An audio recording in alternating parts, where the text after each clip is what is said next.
Assalamualaikum lur.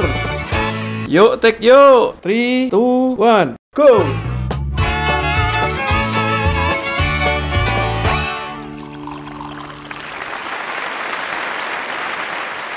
Sahabat Komentar Mas Jon, salam jumpa bersama Komentar Mas Jon.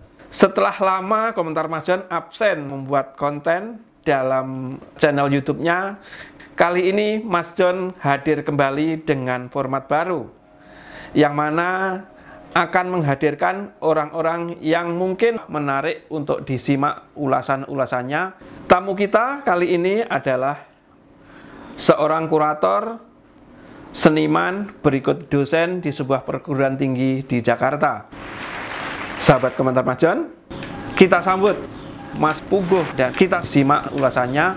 Iya, apa kabar Mas? Baik, alhamdulillah Mas Jon. Luar biasa ini. Iya, terima kasih telah meluangkan waktu untuk menghadiri undangan kami ya Mas ya. Sama-sama Mas Jon. Mas bisa disampaikan nama lengkap dan ya mungkin bisa lebih diceritakan lebih detail lagi Mas tentang ulasan-ulasannya.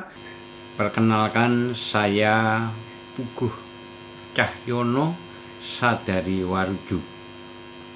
Rekan sekalian, saya akan memulai dengan sebuah tembang yang sebelumnya sudah sering saya kumandangkan di berbagai kesempatan, di kampus, di pembukaan pameran, dan di mana tempat yang sekira saya bisa menyampaikan itu. Tembang ini saya temukan pertama kali ketika saya masih kelas 2 SMA.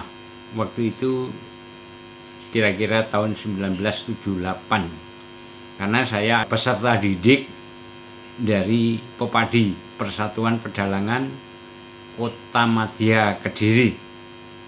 Nah, saya mendapatkan buku wajib yaitu Babon Lakon Pementasan Wayang Kulit Purwa Wahyu Makutharomo. Di dalam episode adegan Patet Songo, yaitu ketika Raden Harjuno atau Bambangan keluar dengan para ponokawan, terdapatlah tembang itu. Buku itu dikarang oleh Ki Ngabei Wigno Sutarno, guru dari perguruan pedalangan di Surakarta, Adiningrat. Nah, tembang itu adalah tembang jenis dandang gulo yang dikarang atau disusun oleh Sri Susuhunan Mangkunegara keempat yang lahir 1811 sampai 1881. Baik, supaya tidak panjang lebar, saya akan tembangkan ya. Sedikit ada hiburan. Tembangnya Dandang Gulo.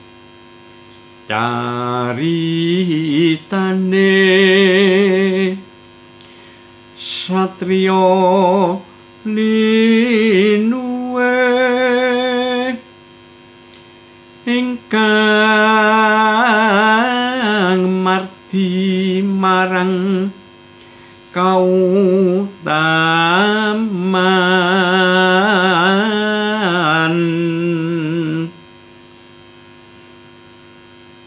tan pegat pangestine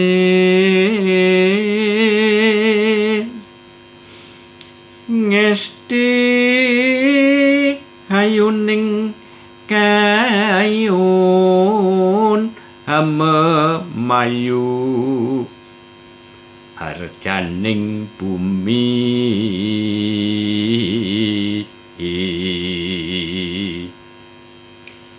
pinesu tapa brata dedering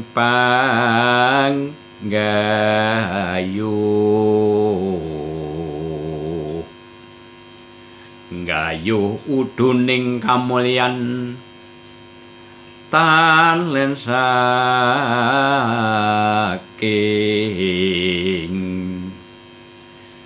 tresno susila lan adil marangi sining jagat. Ya, itu Pupuh Dandanggula ciptaan Sri Sinuwun Mangkunegara kaping 4 dari Keraton Mangkunegaran Surakarta. Tembang itu disusun oleh beliau dalam serat atau kitab yang sangat sohor, yaitu Serat Werda Tama. Werda itu artinya sepuh atau tua, Tama itu kebajikan, kemuliaan. Jadi kebajikan kemuliaan orang tua untuk generasi di bawahnya atau generasi penerus. Kenapa Sri Mangkunegara menciptakan itu? Ya, beliau dalam penghayatannya sebagai seorang pemimpin, seorang negarawan, seorang raja yang harus mempunyai penerus dan juga harus menjamin penerus ini bukan artinya sekedar putra mahkota ya. Kalau di dunia modern penerus itu luas, tidak hanya seseorang yang paling dekat, tapi luas. Ya, semua generasi yang di bawah kita itu namanya generasi penerus. Kalau waktu dulu Sri Mangkunegaran keempat, penerusnya yang dia maksudkan juga bukan hanya putra mahkota pengganti beliau, tetapi juga para generasi muda yang akan memegang estafet tampuk kepemerintahan dan membawa masa depan bangsa. Itu artinya dalam itu. Nah, Serat Werda Tama itu memang banyak berisikan nasihat utama kebajikan kepada generasi penerus, pada para bupati, calon bupati, penewu, bangsawan waktu itu. Artinya kalau kita tarik dimensi maknanya juga berlaku universal sampai sekarang kepada siapapun yang nanti akan menyelenggarakan tampuk pimpinan dan pemerintahan suatu bangsa. Saya lanjut tentang tembang ini. Kenapa saya tembangkan? Kenapa saya tempatkan sebagai pengantar podcast saya ini? Karena saya ingin berbagi tentang maknanya yang dimensional, tidak sekedar mengartikan dari frasa menjadi suatu arti yang verbal dalam bahasa Indonesia, tetapi kita coba ulik apa makna dibalik kalimat-kalimat pupuh atau tembang Dandanggula Ripto atau ciptaan dari Sang Sinuwun Mangkunegara IV. Caritane Satriya Linuwih, artinya memberi penegasan kepada gambaran, suatu ilustrasi kepada siapapun yang merasa menjadi Satriya Linuwih. Satriya itu wiratama, seseorang yang unggul, seseorang yang punya intelektualitas tinggi dan kemampuan berbagai hal. Linuwih itu lebih dari kinacek ing sak pepadane manungsa, sak papadaning kita. Artinya dia lebih dari masyarakat biasa, dia lebih dari masyarakat kebanyakan. Karena ya kalau zaman sekarang kaum intelektual, kaum ulama, kaum cerdik cendekia yang punya ilmu pengetahuan, punya wawasan, punya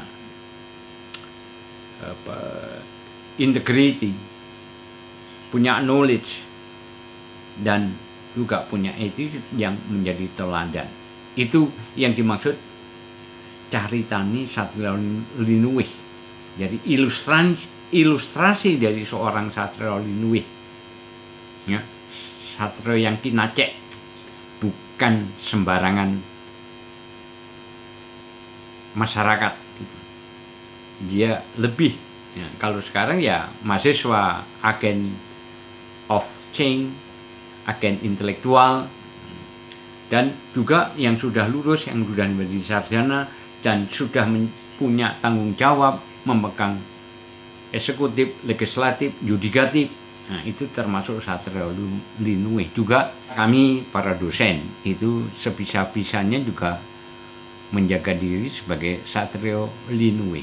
Satrio Linuwih itu diilustrasikan pula dia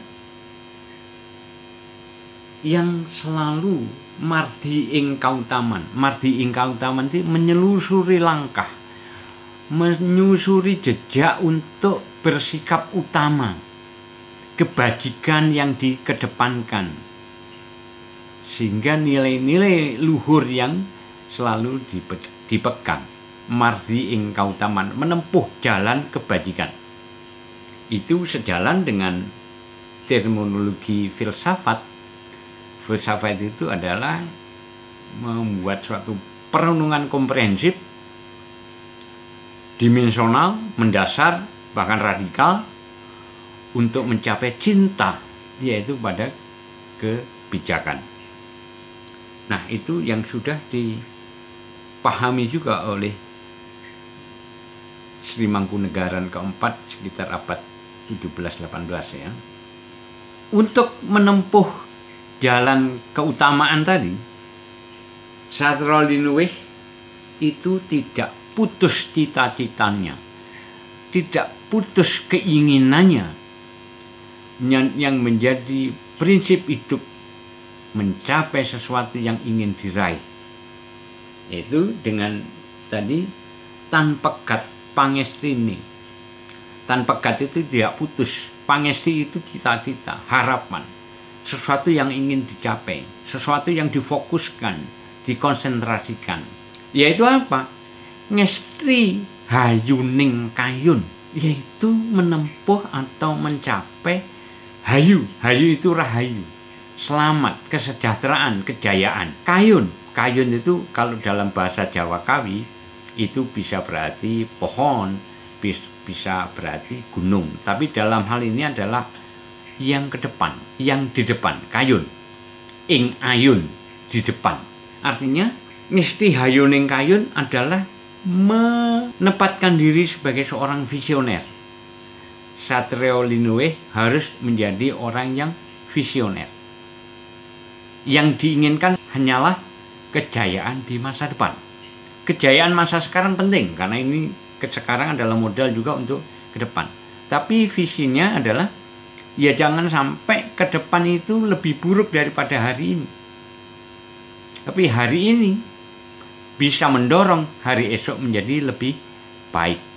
Kalau ajaran Rasulullah Shallallahu Alaihi Wasallam adalah hari ini harus lebih baik dari kemarin dan hari esok adalah harus lebih baik daripada hari ini. Nah, itu identifikasi atau kriteria Satrio Linuwih. Jadi selalu menjalankan jalan keutamaan, kemudian dia tidak putus untuk meletakkan cita-citanya, yaitu secara visioner mencapai masa depan yang gemilang. Untuk apa? Untuk harjaning bumi, hamemayu raharjaning bumi. Jadi hayuning kayun, hamemayu harjaning bumi. Visioner untuk masa depan yang gemilang apa? Bumi, semesta kita yang kita tempati harus berdaya, harus lestari sepanjang mungkin untuk menghidupi anak cucu di masa depan. Jadi jelas Satrio Linuwih itu bebannya adalah ya kalau di dalam bahasa Islam kan ini tasawuf sebenarnya, tasawuf yang diterjemahkan di dalam bahasa Jawa oleh Jeng Sunan Mangkunegaran keempat. Memayu harjaning bumi, berpikir visioner untuk melestarikan, membudidayakan, memberikan kesejahteraan bumi raya. Nah, kalau bumi raya sejahtera, mestinya ya manusianya, si penghuni bumi menjadi sejahtera. Untuk itu bukan sesuatu yang instan mencapai itu.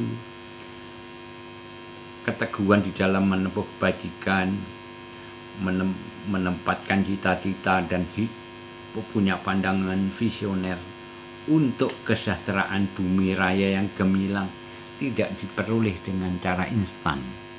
Tetapi pinesu topo broto. Topo broto itu tarak laku kalau orang Jawa, tirakat kalau orang Islam, torekot. Ada jalan untuk menuju ke sana. Ada perjuangan, ada pengorbanan, bukan instan. Menjadi sarjana tidak mau belajar, tidak mau exercise, hanya mengandalkan contekan, copy paste, yaitu ya tidak terlalu menjamin. Meskipun nasib itu memang seringkali ada hal yang spesifik. Tidak sekolah pun bisa maju dalam kesejahteraan duniawi tapi ekonomi. Tapi seorang intelektual, seorang Satria Linue tidak mau itu, tidak mau yang instan. Jadi pejabat yang menempuh dari dasar, dari perjuangan, tidak terus menyalip ugal-ugalan. Ya kan, itu kan sama dengan balapan, ngepot sana ngepot sini, nyalip ini. Sementara itu menyangkut tidak hanya persoalan materi pranata, tapi juga persoalan-persoalan psikologis, persoalan tenggang rasa dan sebagainya. Pinesu topo broto, jejering penggayuh. Penggayuh itu sama dengan pangesti, cita-cita, gegayuhan, harapan, dambaan. Dia bertapa, dia berjuang, dia torekoh, dia tirakat, gayuh udoning kamulyan. Jadi kenapa harus topo broto? Kenapa harus berjuang? Karena kamulyan yang sejati, yang turun sebagai berkah, rahmat, anugerah dari Tuhan, tidak hanya instan mak cepluk datang, jatuh turun pluk gitu, enggak. Tapi ya ditebus dengan, kalau orang Jawa bilangnya tatukon, pembelian. Pembeliannya apa? Bukan Anda memberikan suatu insentif kepada konstituen kalau toh Anda nyalek misalnya, atau menjadi calon apa gitu. Bukan. Tetapi berjuang real dan menyatukan diri kepada Tuhan. Jadi tegasnya pinesu topo broto artinya harus ditebus dengan jalan perjuangan, jalan pengorbanan, jalan untuk berikhtiar dengan segala cara yang baik dan utama. Tujuannya adalah untuk nggayuh uduning kamulyan. Jadi mendapatkan hadiah kejayaan. Nah, talent itu hanya atau dalam padanan katanya dalam bahasa Jawa meligi, khususnya saking dari sifat-sifat atau karakter yang penuh dengan tresno, susilo, lan adil. Harus dengan cinta kepada pekerjaan, cinta kepada panggilan jiwa, bukan cinta kepada nafsu, entah itu syahwati atau nafsu-nafsu ketantang duniawi, glorifikasi diri, berdalih untuk mengabdi, tapi sebenarnya adalah untuk melestarikan atau mengedepankan kepentingan pribadi lewat kekuasaan, lewat apapun yang menempatkan kepentingan pribadi menjadi kepentingan yang terdepan daripada kepentingan bersama atau altruistik. Nah, itu tidak boleh terjadi karena landasannya tadi Satrio Kinacek atau Satrio Linuwih tadi, tresno, cinta, susilo itu etika,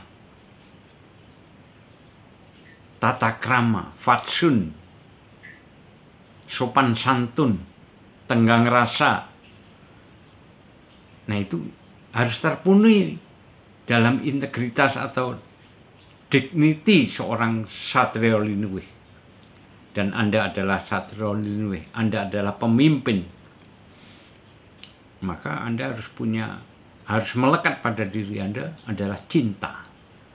Sebagaimana filsafat mengajarkan kita, cinta kebajikan, cinta keutamaan. Susilo, etika, dalam kancah filsafat, etika itu termasuk cabang filsafat. Setelah ada ontologi, hakikat keberadaan, kosmologi, epistemologi, kemudian metafisika, kemudian ada logika di sana. Ya, tadi sudah saya sebut mungkin ya, ontologi, epistemologi, ada kosmologi, ada fisika dan metafisika, yang kemudian ada juga logika yang kemudian itu mengembangkan ilmu pengetahuan, ada antropologi, psikologi, komunikasi, dan seterusnya. Dan ada cabang filsafat yang satu ini disebut filsafat tindakan, yaitu menyangkut etika dan estetika. Kalau kita berjalan di dunia ini, melakukan perniagaan, artinya melakukan peribadahan, merayakan hidup, selalu ditata dengan etika. Maka ketika etika dijalankan, kehidupan akan menjadi indah. Tetapi kalau etika tidak diterapkan sebagaimana mestinya, maka tidak ada nilai moral di sana, maka tidak ada keindahan. Immanuel Kant menjadi terheran-heran ketika melihat langit di tengah malam dengan bintang gemintang. Ada keindahan, ada sentuhan dalam jiwa terdalamnya. Tetapi beliau lebih merasa dahsyat syahdu dan merasa hidup ini indah, diberkati oleh Tuhan karena kita punya moral, moris. Nah, moris itu harus termanifestasi dan selalu melekat. Ketika kita punya moral, maka kepribadian kita indah, karena kepribadian yang indah itu selalu ditata, selalu diselaraskan, memenuhi cita rasa harmoni, equilibrium, ya, equilibrium, keseimbangan, keselarasan. Maka kalau di dalam pewayangan, manusia yang sejati yang sudah menemukan dirinya, maka manusia itu seimbang lahir batinnya. Esoteris dan eksoterisnya sudah menjadi loro-loro ning tunggal. Kalau etika selalu menata kehidupan kita di dalam keindahan yang punya nilai, yaitu ketinggian manusia. Ketika manusia sudah mencapai, mampu menghayati, memahami, dan melaksanakan moral. Ya, tresno, susilo lan adil. Kalau sudah indah perilakunya, etikanya, berestetika, maka berarti dalam integritas manusia itu, Satrio Linuwih itu punya keseimbangan, punya keselarasan, punya equilibrium yang tadi saya sebutkan. Ada keseimbangan, itulah adil. Maka ketika keseimbangan dirinya sudah tercapai, dia akan menimbang segala perbuatannya. Adil nggak ini? Untuk kepentingan pribadi maupun kepentingan orang lain, kepentingan orang dekat. Kita sebagai ayah mungkin punya suatu otoritas kekuasaan dalam keluarga, tapi kita juga harus mempertimbangkan kepentingan anak kita, kepentingan istri kita. Sebaliknya, seorang istri juga harus menakar kepentingan seorang suami. Demikian pula anak punya tanggung jawab demi kepentingannya sendiri maupun kepentingan keluarga, orang tua. Sehingga dengan demikian hidup menjadi saling tenggang. Nah, oleh kebutuhan-kebutuhan itulah manusia berkolaborasi satu sama lain.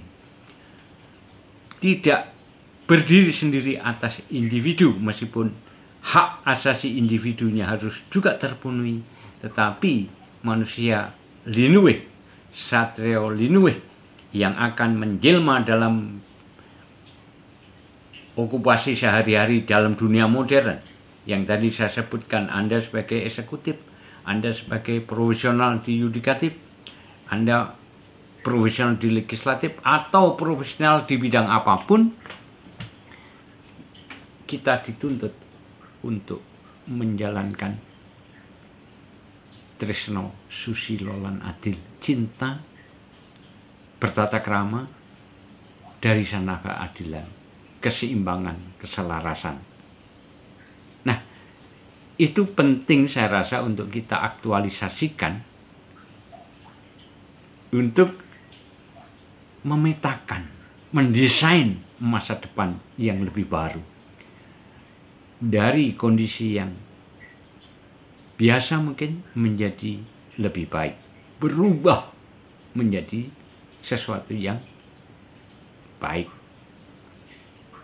Dan untuk itu tidak gampang. Di dalam buku lakon Makutha juga diutarakan, ini dari percakapan Kyai Lurah Semar dengan bendoronya, yaitu Raden Harjuna atau Janaka, untuk menenangkan kegelisahan ketika Pandawa itu selalu ditekan, mengalami represi dari sepupunya sendiri, yaitu para Kurawa. Nah, dihiburlah dengan kata-kata seperti ini. Manusia itu harus, atau satria ya dalam hal ini, satria yang mengemban kewajiban demi kemanusiaan, demi kebahagiaan bersama, demi negara dan bangsa. Syaratnya adalah hening,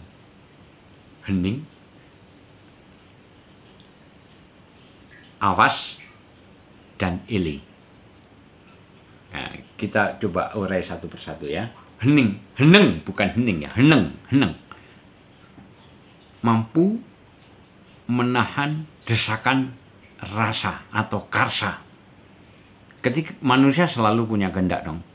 Kita bisa berkarya karena kita punya cipta, kita punya rasio, punya koneksi, kemudian didorong oleh kehendak karsa, maka terciptalah karya kita.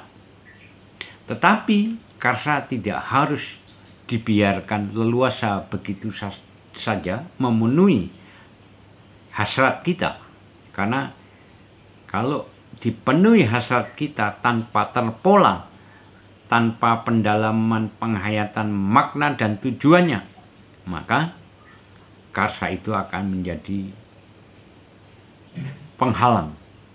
Kalau di dalam pewayangan jadi buto cakilnya, jadi nafsu yang menghalangi tercapainya kejayaan. Maka harus meneng ya. Artinya meneng itu diterjemahkan pandai menahan desakan hasrat yang profan, hasrat yang hanya gemerlapnya duniawi. Tapi sebaliknya hasrat yang mulia adalah hasrat yang menahan diri, asketik, tidak terjebak, tidak tergoda gemerlapnya duniawi. Bukan berarti tidak boleh mengejar sesuatu yang mulia di dalam keduniawian kita, tetap boleh. Kita berjaya secara ekonomi, berjaya sebagai seseorang yang punya kontribusi kepada masyarakat, boleh. Punya fasilitas hidup yang lebih dari yang lain, boleh. Asal tadi dilandasi dengan sifat integritas satrio linuwih, yang ujungnya adalah, fondasinya adalah tresno susilo lan adil. Setelah itu hening, jernih dalam berpikir, jernih dalam menganalisa. Sebelum berbicara, sebelum melakukan tindakan, pikiran jernih yang harus menuntun, pikiran sehat yang harus memandu perjalanan kita. tidak ampe aur-aur, tidak geruduk sana geruduk sini, ubyang-ubyung, tabrak sana tabrak sini. Ya itu memang demikian, para leluhur kita selalu menasihati kita seperti itu, dan kita ya sebaiknya memang harus belajar, karena manusia itu sifatnya itu, sifat dasarnya ya hilap, lupa. Yang mestinya hening jadi noise, gaduh. Seperti belakangan ini, berapa tahun ini. Ya mohon maaf, saya harus berterus terang. 10 tahun ini kondisi sosial masyarakat kita terkait dengan penyelenggaraan pemerintahan kita, pemerintahan negara kita, gaduh, noise. Tidak ada karakter heneng, tidak ada karakter hening. Berpikir jernih. Semuanya emosional, semuanya saling provokasi, dan demi kepentingan sendiri, bahkan yang rakyat, bukan demi siapa-siapa, demi euforia, seolah-olah dia dilindungi oleh superhero, seorang jagoan yang memberikan kesejahteraan, memberikan jaminan hidup, padahal rakyat itu ternyata hidupnya tetap berjuang dengan susah payah, bahkan banyak yang masih menderita, terpuruk dan sebagainya. Nah, ini semoga apa yang saya sampaikan ini adalah dianggap sebagai sinyal daripada Tuhan Yang Maha Esa supaya kita sadar kembali. Apa yang terjadi selama ini? Sudahkah kita heneng? Sudahkah kita hening? Setelah hening, berpikiran jernih, tetap selalu awas, waspada terhadap gejolak. Tidak gejolak dari orang lain atau musuh, tapi musuh kita di dalam diri kita sendiri pertama.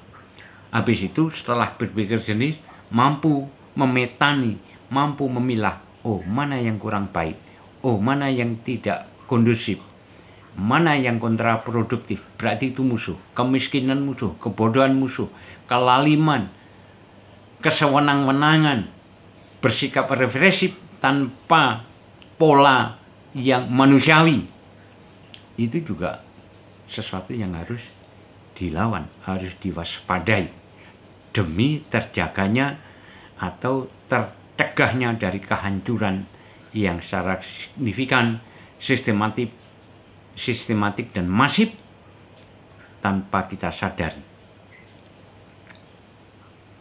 Nah, itu yang harus kita perjuangkan. Dan yang terakhir dari ucapan Semar untuk menghibur Raden Arjuna adalah eling. Eling itu ingat, artinya selalu kita bertali kepada kekuasaan Allah yang Maha Pencipta.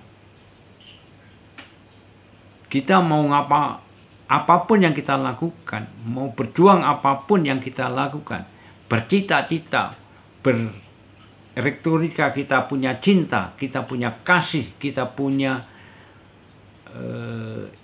integritas untuk melakukan etika, dan kita melakukan hidup secara adil. Tapi nonsen kalau itu tidak dilambari atau diperkokoh hubungan mesra kita kepada Tuhan Yang Maha Esa. Karena beliaulah satu-satunya yang mampu memberikan format, bentuk perilaku kita, bentuk apa yang kita lakukan, mulai dari bayi sampai kita dewasa, sampai kita tua, dalam menempuh berbagai pengalaman. Hanya Allah lah yang menentukan.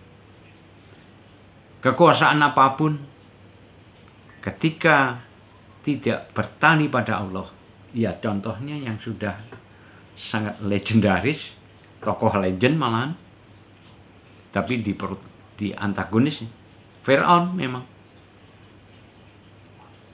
Ketika insaf sudah terlambat, sudah di ujung lidah, air laut sudah menutup.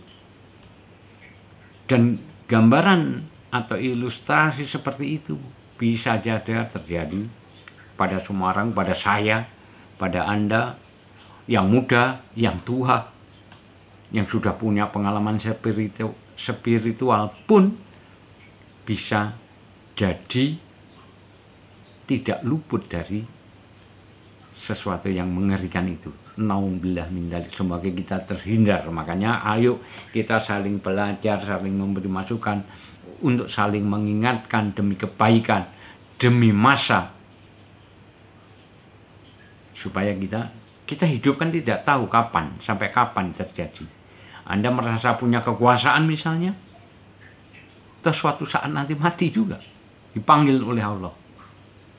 Nah, ketika dipanggil, Anda masih banyak, misalnya masih banyak nafsu yang bergelora di dalam jiwa, perjuangan yang selama ini mestinya melegitimasi seseorang untuk menjadi yang agung, yang diabadikan di dalam dokumen sejarah, terharumkan namanya, menjadi sia-sia. Itulah tembang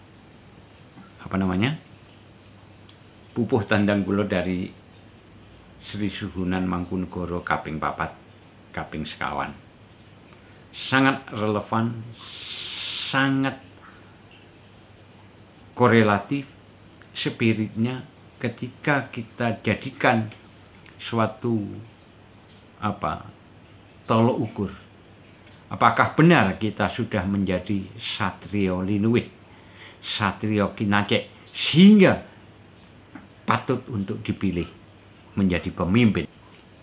Antonio Machiavelli, seorang filsuf dari Italia, yang teorinya itu dalam buku The Prince, Sang Pangeran, yang terbit 1532, karena si Machiavelli itu lahir 1449, meninggal sekitar 1527 kalau nggak salah. Bukunya sangat terkenal, banyak, dan yang paling terkenal adalah The Prince, di mana beliau memberikan ilustrasi kekuasaan yang jahat, kekuasaan yang diliputi sifat angkara murka dan durjana. Segala paradigma tentang penyimpangan moral dilakukan untuk mengejar kekuasaan, untuk mengglorifikasi diri dengan cara-cara yang tidak manusiawi. Bukan Machiavelli-nya pelaku kejahatan, tapi beliau memberikan suatu ilustrasi, perenungan filosofi. Ternyata manusia bisa jadi seperti itu. Nah, kita jangan memilih yang Machiavellian. Machiavellian juga menginspirasi para mafia. Meskipun mafioso itu artinya putra pria yang baik.